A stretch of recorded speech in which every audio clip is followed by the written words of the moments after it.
Bonjour, donc j'ai compris que ces entretiens devaient être didactiques, donc j'ai un peu changé mes slides ce matin en essayant de vous amener un petit peu dans l'histoire, avec des faits qui ont un peu été oubliés finalement, qu'il est bon de rappeler. Donc, si on remonte maintenant à 1910, finalement aux travaux de Sherrington, on sait tous qu'il y a au sein de la moelle épinière des circuits qui peuvent contrôler la marche. Et vraiment, Sherrington disait que ces circuits répondent en fait aux entrées sensorielles. Puis il y a du temps un peu qui ont passé, et puis Stan Greenler, lui, a vraiment tenté d'isoler ces circuits. C'est là qu'il les a appelés les Central Pattern Generators. Et vous vous rappelez qu'à l'époque, il y avait énormément d'excitation autour de cette découverte de ces circuits locomoteurs dans la moelle épinière qui pouvaient générer la marche sans entrée du cerveau et des entrées sensorielles. Et du coup, il y a plein de gens qui ont rejoint Stan à Stockholm, y compris mon cher mentor, Reggie Edgerton, au même moment que Serge Rossignol. On est au début, fin des années 70, début des années 80.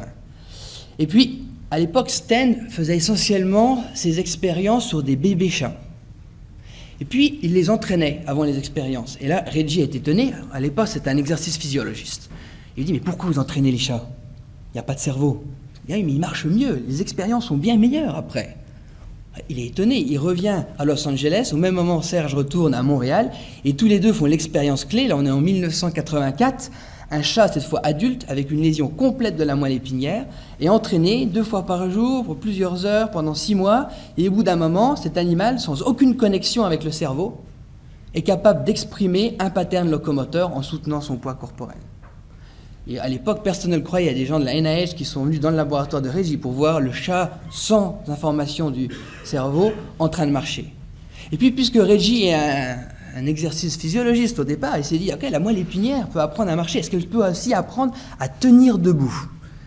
Il entraîne des chats pendant 6 mois. Au bout de cet entraînement, les chats peuvent tenir debout pendant plus d'1 heure en soutenant l'ensemble de leur poids corporel. Ils ont complètement perdu la capacité à marcher.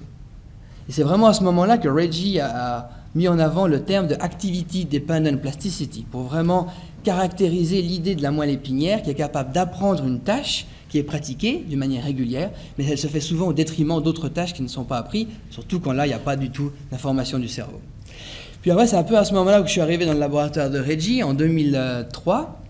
Et puis au début, je travaillais beaucoup sur les singes, j'ai commencé à travailler sur développer un nouveau modèle sur des souris, où on voulait vraiment avoir quelque chose qui ressemble un peu à ce qu'on voit sur l'homme, mais qui soit très contrôlé au niveau expérimental. Donc on a mis 2 hémisections, côté opposé de la moelle épinière. Vous voyez, toutes les connexions entre le cerveau et les circuits locomoteurs sont interrompues. Il y a une petite île de circuit qui est épargnée par la lésion. Et pourtant, les animaux restent complètement paralysés. Il n'y a aucune récupération spontanée des mouvements locomoteurs. Et puis, Reggie avait dû arrêter les chats à l'époque. Ça devenait compliqué au niveau, des sommes d'argent investies, et puis surtout au problème éthique au niveau des États-Unis. Du coup, on entraînait ces rats. Et ce rat est entraîné manuellement pendant 6 mois, aucune récupération, rien. C'est-à-dire, les résultats obtenus sur les chats ne pouvaient pas être reproduits sur les rats. On était très frustrés, et puis on se demandait pourquoi, in fine. Et l'idée, rappelez-vous, c'est plasticité, activité dépendant. Où est l'activité, là? Contrairement au chat, chez un rat, il n'y a pas d'activité spontanée après des lésions très sévères de la moelle épinière. C'est-à-dire que quand on bouge les jambes, il n'y a pas d'activation vraiment forte des muscles et du système locomoteur, et donc pas de plasticité. Donc on s'est dit, est-ce qu'on peut promouvoir de la plasticité, de l'activité durant la marche, de sorte à promouvoir la plasticité? Et là, j'ai eu une chance incroyable. Donc il y avait tous les building blocks en place. Bien sûr, tous les travaux de Reggie et Serge sur l'entraînement des circuits locomoteurs, mais au même moment, my dear friend Yuri Gerasimenko, que vous entendrez après, était là et apportait la stimulation épidurale. C'est-à-dire qu'il avait déjà fait beaucoup d'expériences sur les chats, où on stimulait électriquement la moelle épinière. Et puis on avait pas mal d'expériences au niveau de la pharmacologie aussi, dans le laboratoire de Reggie. Et là, je me suis dit, on va tout mettre ensemble. C'est là que j'ai écrit mon premier fellowship. Et l'idée, pour vous donner une image qui parle un peu conceptuellement, c'était de dire, voilà, le système locomoteur finalement est une voiture. Et le moteur est la moelle épinière. Mais la transmission est interrompue. Comment on va réactiver la machine? Bon, il faut fournir le carburant. 2, appuyer sur la pédale d'accélérateur. Et puis 3, bien sûr, il faut piloter le véhicule. Et donc notre idée, c'était un peu de mimer ces entrées, c'est-à-dire de fournir à la moelle épinière exactement ce que le cerveau fournirait naturellement pour marcher. C'est-à-dire que le carburant, finalement, c'est les monoamines. Donc on a mis des agonistes, des récepteurs sérotonergiques spécifiques. Pour la pédale accélérateur, on a appliqué cette stimulation électrique épidurale que Yuri avait apportée. Et c'était un magnifique dimanche du mois de mars, en 2006 à l'époque, où il y avait Yuri qui était là et Reggie était aussi dans le laboratoire. Et on avait donc un rat avec une lésion complète de la moelle épinière, une semaine seulement après la lésion, là, qui marchait d'une manière continue avec donc ces agonistes des récepteurs sérotonergiques et cette stimulation électrique. Maintenant, on éteignait la stimulation électrique, la marche s'arrête. Réintroduit la stimulation électrique, hop, et directement, l'animal se remet à marcher. Et on a passé des heures et des heures avec Yuri à travailler sur ce modèle, à boire beaucoup de vodka le soir pour célébrer ces résultats. Et puis on a entraîné ces animaux, et effectivement, le concept était là. Si on entraîne maintenant avec ce qu'on appelle maintenant une neuroprothèse électrochimique, un rat qui normalement est complètement paralysé, améliore, c'est le même rat que vous avez vu avant, au bout de 2 mois d'entraînement, ses capacités fonctionnelles. Vous avez vu la masse musculaire là qu'il a développée. On avait donc induit une plasticité activité dépendante parce qu'on avait promu de l'activité durant l'entraînement. En même temps, c'était extrêmement frustrant parce que cet animal, il est complètement paralysé sans stimulation électrochimique, et 2, il n'a aucun usage volontaire de ses membres. C'est vraiment induit par les mouvements du tapis roulant et le traitement de l'information sensorielle. Il était évident que le système de pilotage était manquant. Donc quand j'ai commencé mon laboratoire à Zurich, directement, j'ai compris qu'il fallait s'éloigner de ce protocole d'entraînement sur tapis roulant complètement automatique où l'animal peut juste s'endormir, comme on le voit dans un locomate par exemple quand on entraîne des patients humains, et plutôt créer des conditions qui soient beaucoup plus naturelles. Par exemple, ici, alors vous savez, en Suisse, on a des roboticiens extraordinaires, on a créé ce système robotique, 4 degrés de liberté. Vous avez un système de 200 kg à l'extrémité duquel le rat est attaché dans sa petite veste, et puis ce robot est complètement transparent. Ce qui est un peu bizarre en termes de robotique, parce que normalement les robots déplacent les choses. Là, en fait, ils s'effacent, comme des parents, un père, une mère, allaient soutenir son enfant pendant les premiers pas non sécurisés. Ils facilitent la marche, fournissent un cadre sécurisé, mais c'est vraiment l'animal qui doit travailler pour aller vers l'avant. Donc on avait toutes les pièces là. Donc ce modèle de lésion, 2 hémisections du côté opposé de la moelle épinière, qui induit une paralysie complète, mais les tissus sont épargnés. La neuroprothèse électrochimique qui transforme les circuits locomoteurs de dormants en hautement fonctionnels. Et puis, le robot qui fournit le cadre sécurisé, c'est l'animal peut vraiment essayer d'engager ses membres paralysés. Et là, on a essayé, et ce que vous allez voir, là, c'est les premiers efforts de ma physiothérapeute, qui, si je vous mets un peu de son, elle a été entraînée par Suzy Arkema pendant 5 ans à entraîner des patients humains, et là, elle s'évertue à motiver le rat, mais rien n'y fait. Alors que ce rat marche extrêmement bien sur le tapis roulant, vous l'avez vu avant. On était extrêmement frustrés, on a dû évaluer un peu nos protocoles et surtout introduire ce que je pense être la pharmacologie la plus puissante de Suisse, finalement, le chocolat fin.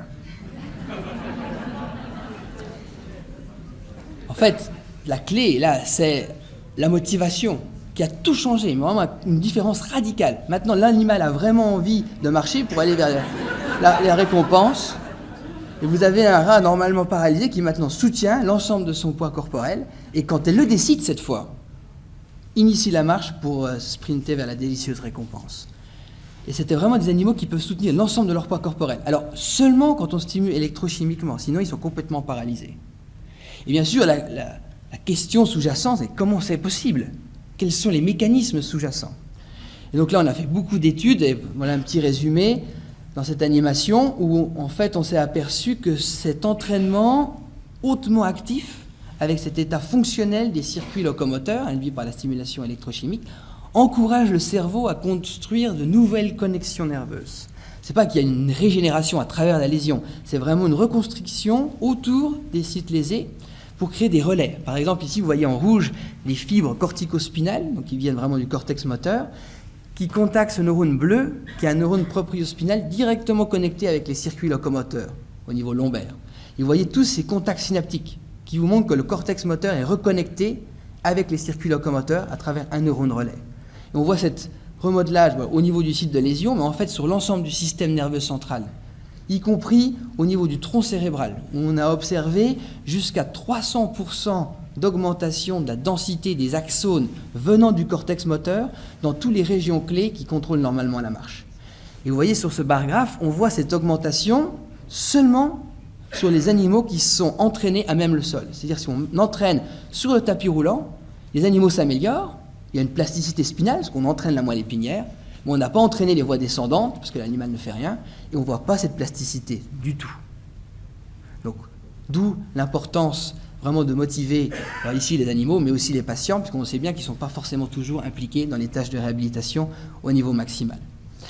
Puis donc, quand on a obtenu ces résultats, moi, j'ai voulu mettre en place ce que j'ai appelé un programme de neuroprosthétique translationnelle, de sorte à apporter ces résultats au plus tôt possible vers des applications, vers des patients.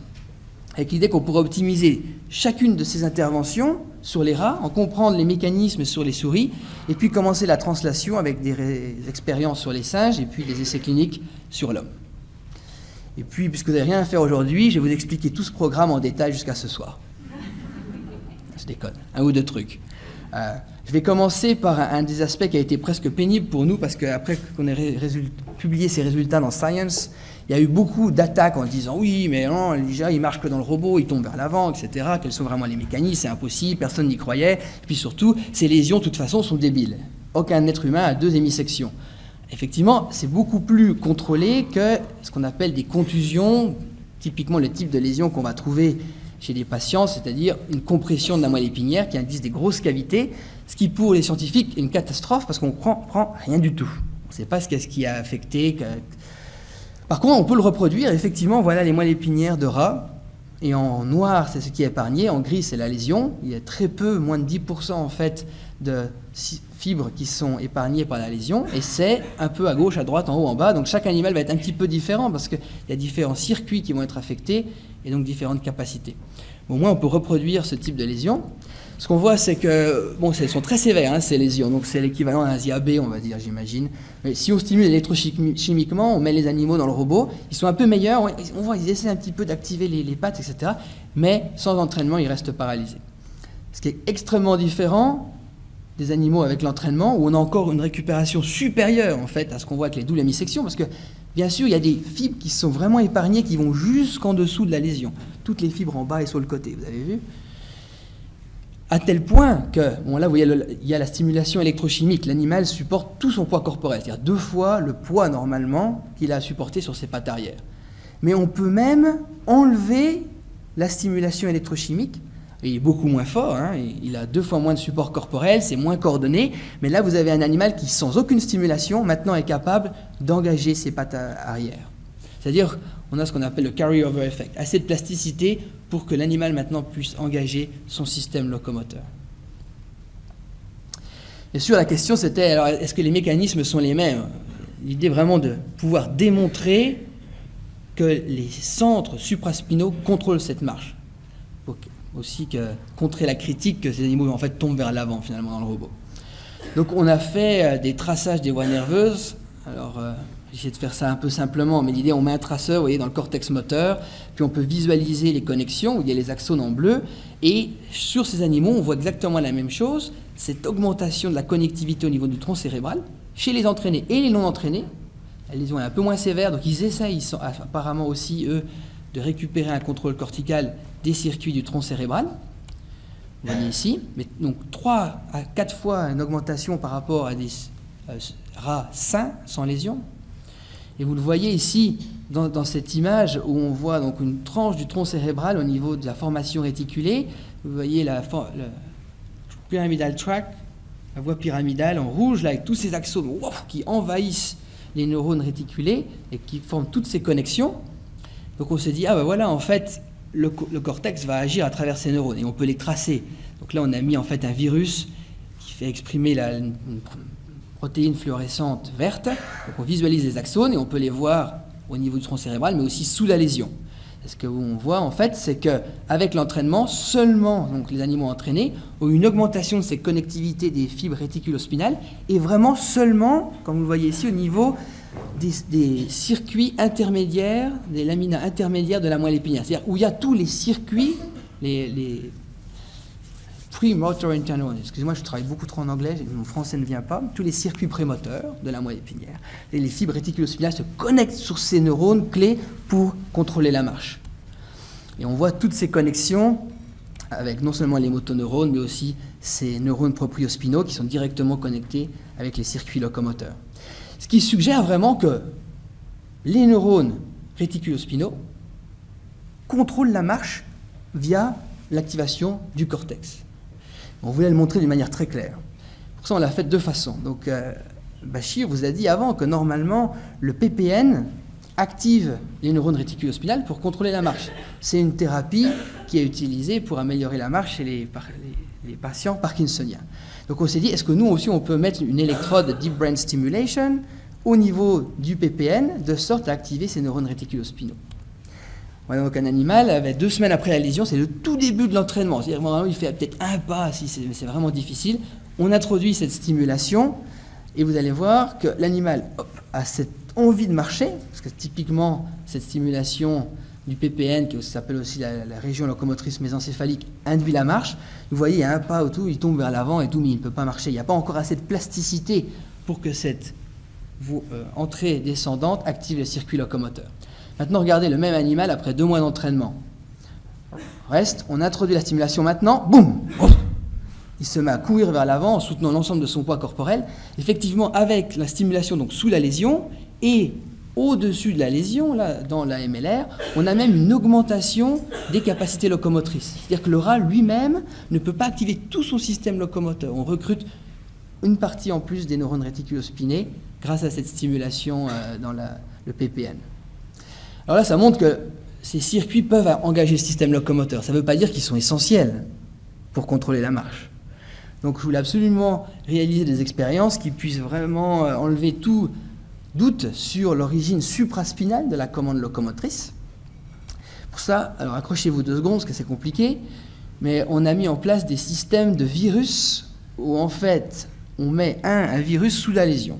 Ce virus est rétrograde, donc il va voyager tout en haut dans le cerveau, un peu partout, puis on met un deuxième virus là dans la formation réticulée, et seulement les neurones qui vont être infectés par les 2 virus vont exprimer une toxine qu'on peut activer quand on met de la doxycycline.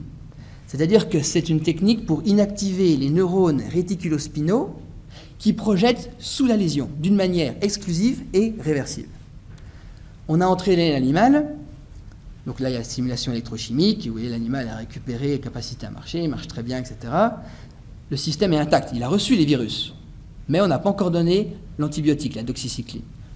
On lui met la doxycycline, le même animal, c'est 3 jours après, il essaye, et vous voyez, il se rappelle, il essaye, on voit bien ses mouvements du tronc, il n'a pas cette capacité d'engager les circuits locomoteurs sous la région. Et ça, rappelez-vous, on inactive vraiment juste une toute petite proportion des neurones dans le tronc cérébral. Vous voyez, c'est de la reconstruction là, de la formation réticulospinée, donc ces neurones inactivés, et on voit qu'il y en a très peu. On enlève la doxycycline, les neurones progressivement redeviennent fonctionnels. Vous voyez le même animal qui maintenant arrive cette fois à activer son circuit locomoteur. Vraiment, je pense qu'on peut difficilement douter que la commande pour activer la marche vient des centres supraspinaux avec ce type d'expérience. Donc voilà un des aspects que je voulais traiter. Un autre aspect qui était extrêmement important pour nous, c'était d'optimiser la stimulation électrique. Parce que la manière dont on le faisait à l'époque, c'était vraiment de penser que la pédale d'accélérateur, finalement, on l'enfonçait tout en bas à fond. C'est-à-dire qu'on stimule, et puis, si ça c'est la représentation de la moelle épinière, c'est genre full speed. Bien sûr, la marche, normalement, c'est le recrutement de circuits qui sont localisés à différents endroits et qui sont recrutés à différents moments. Donc, il faudrait stimuler d'une manière spatio-temporelle, en fait, introduire du temps et de l'espace dans la neuromodulation. Et c'est un petit peu ce qu'on a fait en philosophie ou en physique, l'idée d'introduire cette idée de temps et d'espace pour que des propriétés nouvelles, finalement, émergent dans le contrôle de la neuromodulation.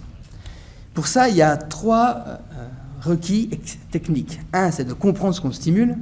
2, c'est d'avoir le hardware, donc des systèmes d'électrodes pour stimuler. Et 3, des softwares qui permettent de contrôler en temps réel. Ce qui nous a pris 6 ans de développement intensif, toute une grande équipe. Et là, l'idée, c'est comment on s'y prend. 1, il faut extraire la dynamique des circuits de la moelle épinière en temps réel. Donc, pour ça, on a tracé les motoneurones. Vous voyez ici par exemple la colonne de motoneurones du tibialis antérieur. Et puis on peut le faire pour tous les muscles principaux qui vont de la hanche jusqu'au doigt de pied. Et comme vous le savez sans doute, il y a une organisation rostrocaudale des poules de motoneurones. Puis on peut enregistrer tous ces muscles durant la marche. C'est un rat sain dans ce cas-là. Vous voyez cette activation classique. Mais en fait, là, on l'a représenté directement sur leur position rostrocaudale. Et là, on peut visualiser maintenant des cartes d'activité dans la moelle épinière où vous voyez ces oscillations dans la moelle épinière durant la marche, où on a ce qu'on appelle un hotspot pour la flexion et un hotspot pour l'extension pendant la marche, qu'on peut vraiment extraire avec des formules mathématiques compliquées. Mais l'idée, c'est d'essayer de reproduire maintenant ce type d'activation. Alors, ce serait facile s'il suffisait de mettre l'électrode à l'endroit où ça s'active. Mais rappelez-vous, ça c'est une carte de motoneurones. Ce n'est pas la carte de ce qu'on active, on n'active pas les motoneurones. Comme l'a dit Béchi, en fait, on active sans doute les fibres. On voulait vraiment savoir ce qu'on activait. Comme on s'y est pris, moi j'ai un background en physique et en mathématiques, donc je me suis dit on va recommencer par le modeling en fait. Donc on s'est mis ensemble à la tâche, on a créé des modèles en éléments finis qui nous permettent de prédire quels sont les champs électriques en fait qui sont créés par la stimulation. Vous voyez en rouge là que le champ électrique coule en fait dans le CSF. Il ne rentre pas dans la moelle épinière.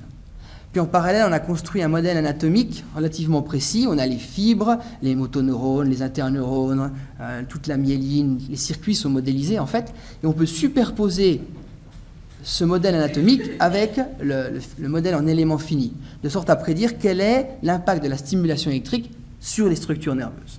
Et en fait, ce dont on s'est aperçu, c'est presque trop simple. Mais attendu, comme l'a dit Béchi, on simule les fibres, et les fibres de gros diamètre. Donc en premier, les fibres de groupe 1A. Ça fait qu'à chaque fois que vous avez un pulse, vous allez induire une réponse segmentaire, monosynaptique. Et puis, il y a les fibres un peu plus petit diamètre, qui viennent du groupe 2, qui, d'une manière disynaptique ou trisynaptique, vont induire une réponse polysynaptique. C'est ce que Yuri Gerasimenko a très bien montré aussi. Effectivement, quand on regarde durant la marche et qu'on regarde l'activité musculaire de ces animaux, avec l'alternation des extenseurs et des fléchisseurs, si on zoome dans le burst d'activité musculaire, on s'aperçoit qu'ils sont construits avec cette répétition de réponses monosynaptiques, polysynaptiques, qui sont vraiment liées directement à chaque pulse de stimulation. Donc maintenant, on a cette capacité à comprendre les mécanismes, on sait qu'on active les voies dorsales, donc on s'est dit, faisons un mapping des voies dorsales. Vous voyez, on a tout reconstruit de manière extrêmement précise, puis on s'est dit, alors comment reproduire l'activation de ces extenseurs et de ces fléchisseurs? On peut utiliser notre modèle, là je passe sur les détails, c'est un peu sophistiqué, mais il y a des algorithmes génétiques qui permettent de prédire exactement où on doit mettre les électrodes, comment on doit induire les champs électriques, de sorte à activer d'une manière spécifique les fibres afférentes dans les racines dorsales spécifiques qui vont aller vers ces hotspots pour l'extension et la flexion. Donc c'est le temps et l'espace. Aussi, donc la quantité est importante. Rappelez-vous, je viens de vous dire que chaque burst est construit avec ces réponses qui sont vraiment associées à chaque pulse de stimulation. Ça veut dire que si on augmente la fréquence, on va avoir de plus en plus de pulses. C'est logique. Regardez, on augmente la fréquence de stimulation, et là, de plus en plus de pulses, c'est-à-dire qu'on a une relation linéaire finalement entre la fréquence de stimulation et le recrutement des muscles et du coup des aspects cinématiques. Donc on a ce modèle conceptuel maintenant qui nous permet de savoir où mettre les électrodes, quand stimuler, comment gérer la quantité en fait de recrutement musculaire avec la fréquence.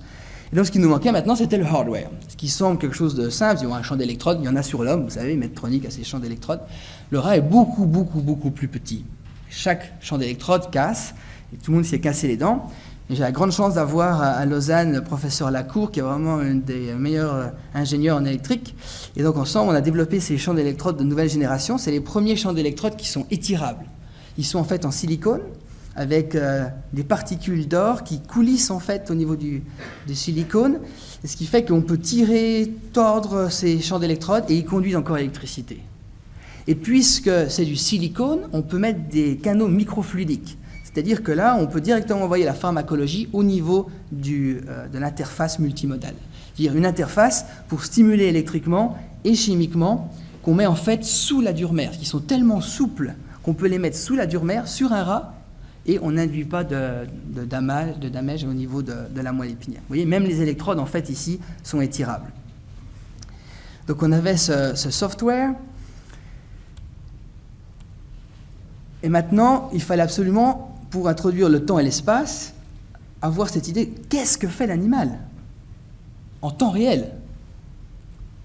Et là, on a construit, c'est là où on a la chance d'être à l'école polytechnique en Suisse, des ingénieurs qui sont extraordinaires. Donc on a mis en place cette plateforme multimodèle où en fait on enregistre les mouvements locomoteurs de l'animal en temps réel, l'activité musculaire, la cinétique. Puis on a des algorithmes extrêmement robustes qui nous permettent d'extraire n'importe quel paramètre spatial ou temporel dans la trajectoire du pied. En fait, on utilise la trajectoire du pied dans l'espace comme le déclencheur. On appelle ça la Swiss clock en fait. Et à partir de ça, on ajuste la stimulation. Alors, je ne rentre pas dans les détails du schéma de contrôle, je vais vous perdre, mais l'idée, c'est que cette boucle prend moins de 20 millisecondes.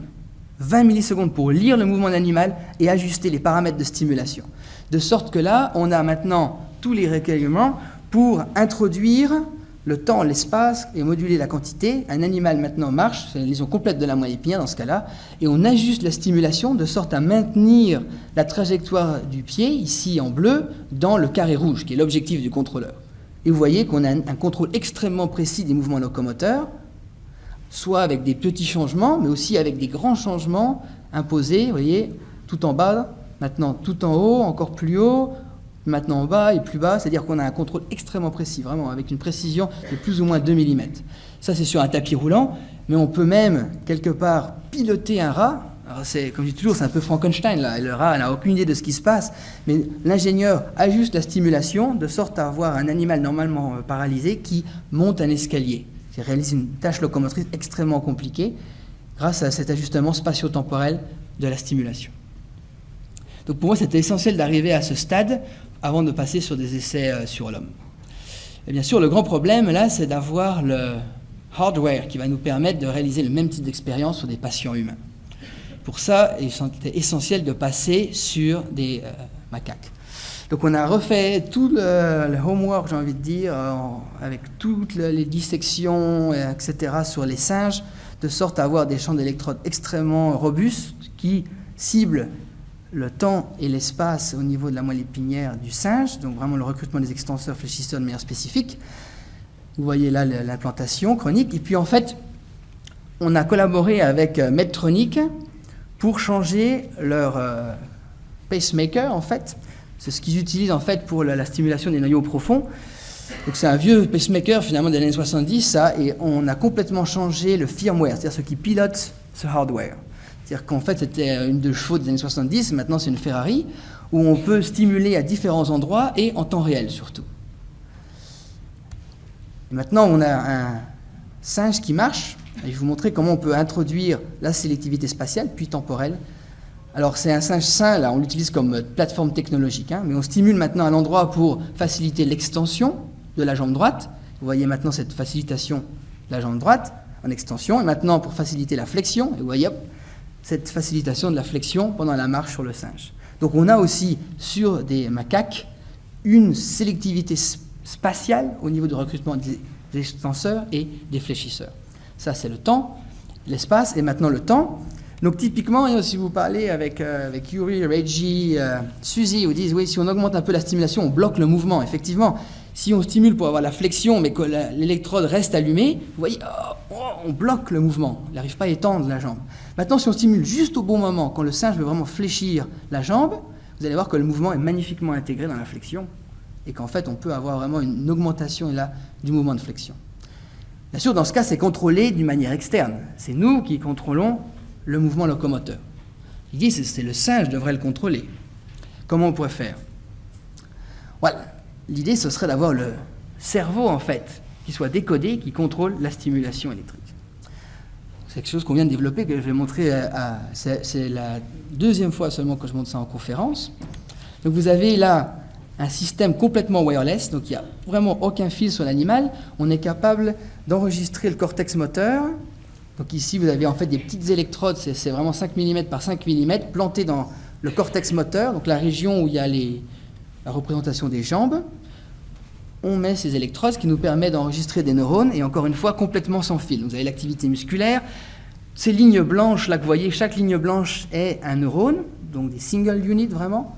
Et vous voyez là l'activité du cortex moteur qui est extrêmement structurée en fait, alors qu'un singe marche librement sans aucune contrainte. Vous voyez là le recrutement des neurones en temps réel.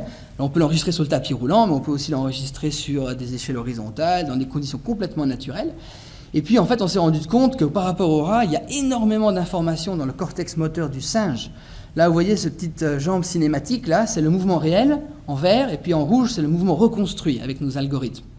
On peut aussi, en haut à droite, vous voyez, il y a la phase d'appui, la phase d'oscillation, et on peut décoder ça avec une précision de 99%, pour savoir vraiment quelle est l'intention motrice du singe. Bien sûr, l'idée maintenant, c'est de décoder ça en temps réel, et puis de stimuler l'animal alors qu'il marche. Il y a notre décodeur, là, alors vous voyez le petit carré au milieu, là où il y a le point rouge, c'est ce qu'on appelle la trajectoire neurale, c'est vraiment l'ensemble des neurones. Et le décodeur détecte si l'animal veut avoir un foot off, foot strike, donc contact, oscillation.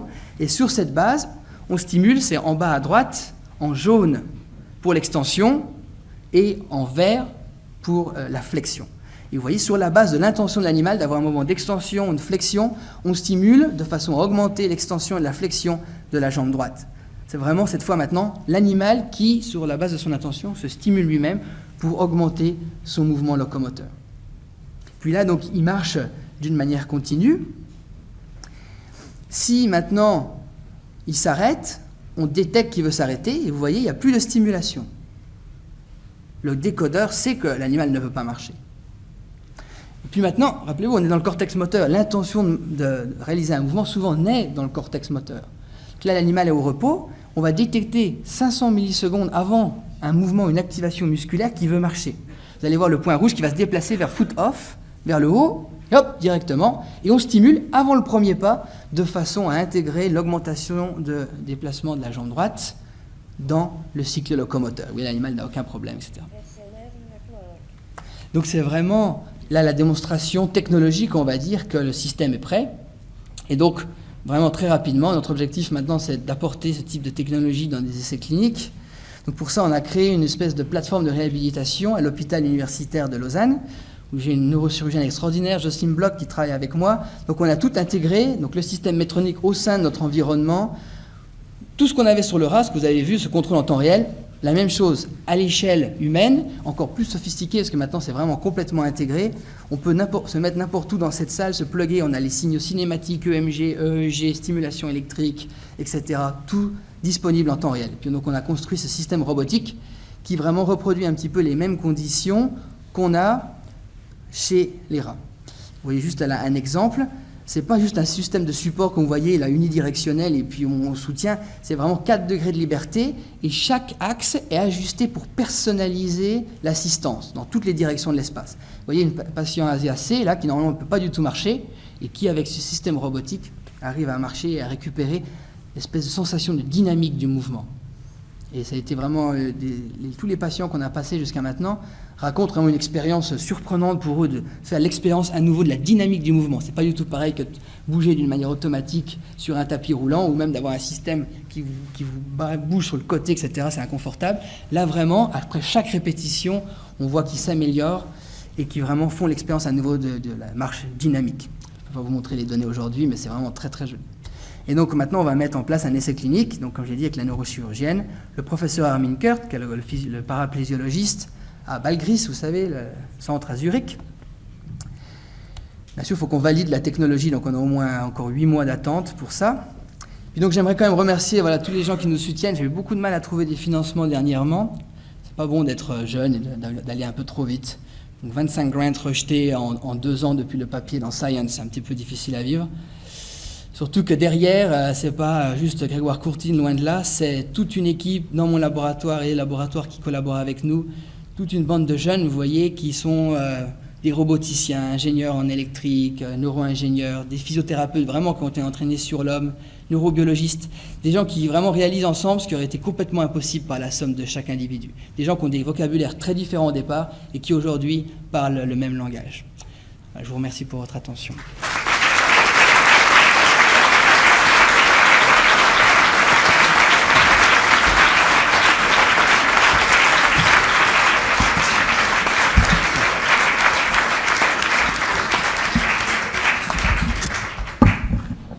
crois que la longueur des applaudissements dit bien ce que tout le monde pense. Quelques questions ?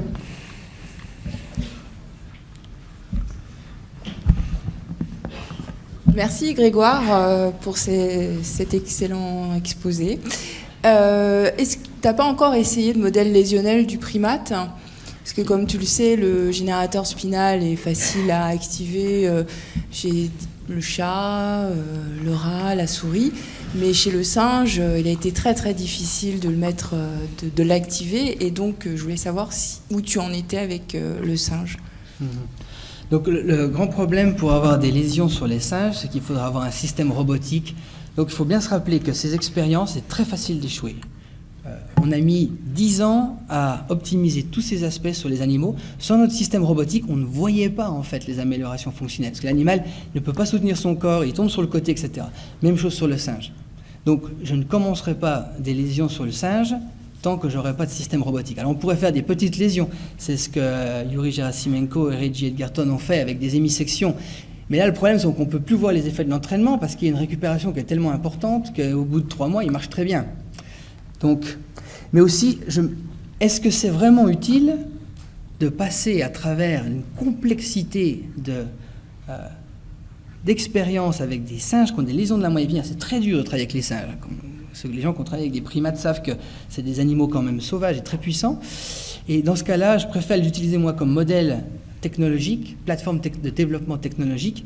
Puis une stimulation électrique sur un patient, c'est pas un problème. Le problème, bien sûr, c'est la pharmacologie. Voilà le grand problème. Donc c'est pour ça que je mets un petit peu d'énergie pour développer un système robotique pour les singes. Autre question ?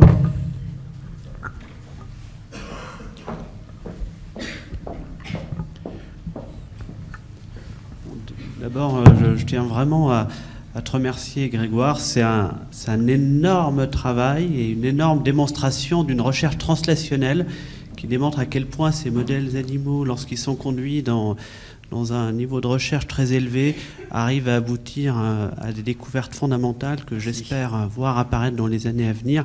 Je ne l'avais pas dit tout à l'heure, mais dans le domaine du Parkinson, le noyau subthalamique a été découvert grâce au modèle primate, à Bordeaux d'ailleurs. Et là, tu fais à nouveau une démonstration dans un champ qui est extrêmement prometteur. Je sais que tu avais également un intérêt pour la maladie de Parkinson dans le programme Rewalk. Je voulais savoir si cet intérêt se confirme et si tu as des idées précises pour cette maladie.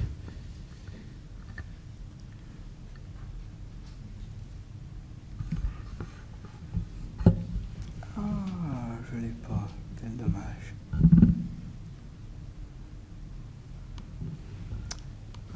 Je n'ai pas mis la slide. Donc on a commencé, bien sûr, donc la plateforme Primate. On l'a développé donc avec Erwan Bézard, qui est le spécialiste du modèle primate MPTP. Et donc cette Brain Spinal Interface que vous avez vu, donc la stimulation de la moelle épinière sous la base des informations corticales sur un singe MPTP, directement dès qu'on l'allume, il se met à marcher vers l'avant, augmenter la longueur du pas, etc. Donc le concept d'augmenter un peu l'activité spinale, mais il faut bien le faire, il faut vraiment spatio-temporel, améliore directement la marche sur le singe parkinsonien. C'est vraiment on voit une amélioration de la cinématique. Qu'est-ce que ça signifie au niveau thérapeutique? C'est vraiment compliqué à comprendre, mais l'effet fonctionnel, il est très clair.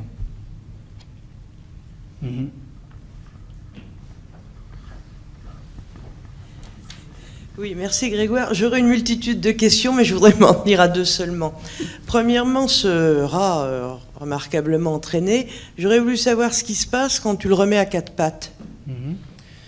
Donc, quand on le remet à quatre pattes, il ne peut pas soutenir tout son poids corporel. D'accord ? Et puis surtout, même les rats qui sont très bons, ils ont quand même du support contre la gravité, mais après quelques pas, ils tombent sur le côté.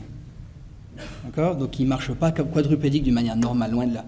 Et donc, justement, on m'a toujours dit, oui, mais il faut montrer autre chose que ce robot, quelque chose un transfert. Donc, puisqu'ils ne peuvent pas soutenir tout leur corps, ce qu'on a fait, c'est qu'on les a mis dans l'eau. Donc la gravité est réduite, il n'y a pas de problème d'équilibre, mais là on peut vraiment voir s'ils peuvent engager leurs pattes. Alors voilà, c'est la contusion sévère, donc la non entraîné il est paralysé, vous voyez, Et voilà maintenant, sans rien, il n'y a pas de stimulation électrique ou chimique. C'est un rat entraîné qui maintenant engage ses pattes arrière. Alors, vous voyez, il y a un problème de coordination. Au début, il est bien coordonné, et puis après, il se met à sauter comme un lapin. C'est-à-dire qu'il n'y a pas une récupération complète. Comme je dis toujours, on est loin de guérir les ondes de la moelle épinière. Ça reste quelque chose pour améliorer la récupération fonctionnelle sur des animaux. On ne sait pas ce que ça va donner sur l'homme, même si Yuri Gerasimenko a beaucoup de données qu'on attend avec impatience dans la prochaine talk. Mais on voit donc un transfert comme ça. Et ma deuxième question, c'est qu'est-ce qui se passe quand, sur ces rats remarquablement entraînés, si tu fais une deuxième lésion complète au-dessus? Ouais, alors c'est pas du tout comme le chat. Donc Serge Rossignol a montré qu'on on les entraîne même pas. On fait l'hémissection, on attend, ils récupèrent, on fait une lésion complète et ils marchent directement. Sur ces animaux, non. Si on les entraîne, on coupe, ils restent paralysés. Par contre, on n'a pas essayé de les entraîner après pour voir si justement il y avait quand même beaucoup plus d'excitabilité spinale, ce qui est sans doute le cas, parce que c'est impossible. On voit beaucoup de plasticité au niveau des circuits locomoteurs, donc il n'y a pas de raison, si on l'entraîne au bout de 2-3 semaines, qu'on ne voit pas une amélioration, un pattern locomoteur beaucoup plus puissant ce qu'il y aurait sur un animal non entraîné. Mais on a plus sur le rat une comparaison avec ce qu'on va observer sur des patients humains. Ils ont vraiment besoin de cette entrée supraspinale pour avoir une activation des circuits locomoteurs, comme l'a dit Véronique.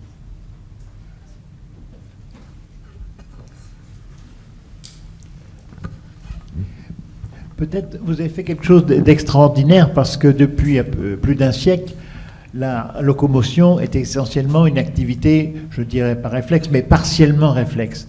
Depuis Sherrington, Graham-Brown, Lundberg, Grindler, c'est une activité quand même où les réflexes médulaires, polysynaptiques, ce qu'insistait Lundberg, étaient très importants. Et vous insistez sur quelque chose de nouveau, excusez-moi, c'est que la locomotion peut être une activité volontaire commandée par le cerveau. Bon, c'est évident que... Mais vous le démontrez de façon absolument extraordinaire. Et personne jusqu'ici, bien sûr, tout le monde sait qu'on veut marcher, le cerveau doit avoir un effet. Mais vous montrez qu'il y a vraiment un effet cérébral et vous faites un bypass par rapport au cerveau. C'est une très très bonne... C'est une très très bonne remarque et je vais vous montrer cette vidéo le montre d'une manière, mais alors pour moi qui est incroyable. Là vous avez c'est un animal qui a cette lésion très sévère, donc il est paralysé, d'accord. Maintenant on active avec la stimulation électrochimique la marche. Donc c'est la marche automatique, c'est vraiment ce qu'on disait, voilà les CPG. Maintenant on approche le chocolat, l'animal est excité et maintenant il se met à interagir enfin avec les membres. Maintenant c'est un espèce de contrôle volontaire des jambes. Et un animal qui, rappelez-vous, il était paralysé il y a quelques minutes. Maintenant, il est assez fort pour générer des forces telles qu'il va sauter, vous allez voir. Hop là, c'est fou. Et puis regardez, maintenant, on enlève le chocolat. L'animal est frustré. Qu'est-ce qui va se passer? Regardez, maintenant, le cerveau va complètement arrêter les CPG. C'est fini. Vous voyez, donc c'est cette idée de marche automatique, de contrôle volontaire, de mouvement automatique volontaire. Je veux dire, il faut un peu qu'on remette en question, je pense, toutes ces notions en fait de contrôle, y compris sur des rats. Sur des rats, oui. Non, mais c'est très important. Ceci dit, c'est embêtant parce que la marche, les malades se plaignent de mal marcher. Enfin, je ne parle pas des paraplégies complètes. Se plaignent de mal marcher et ils se plaignent souvent d'être obligés de faire attention au marcher. C'est-à-dire que la marche des malades, je travaille là-dessus, ce qu'ils veulent, c'est une marche automatique pour pouvoir marcher en portant un paquet, en discutant avec un copain. Donc, il y a les deux. Hein. Ceci dit, vous faites une transition absolument extraordinaire. Il faudrait activer les systèmes automatiques, mais posséder les systèmes volontaires. Je vous félicite d'un travail tout à fait remarquable.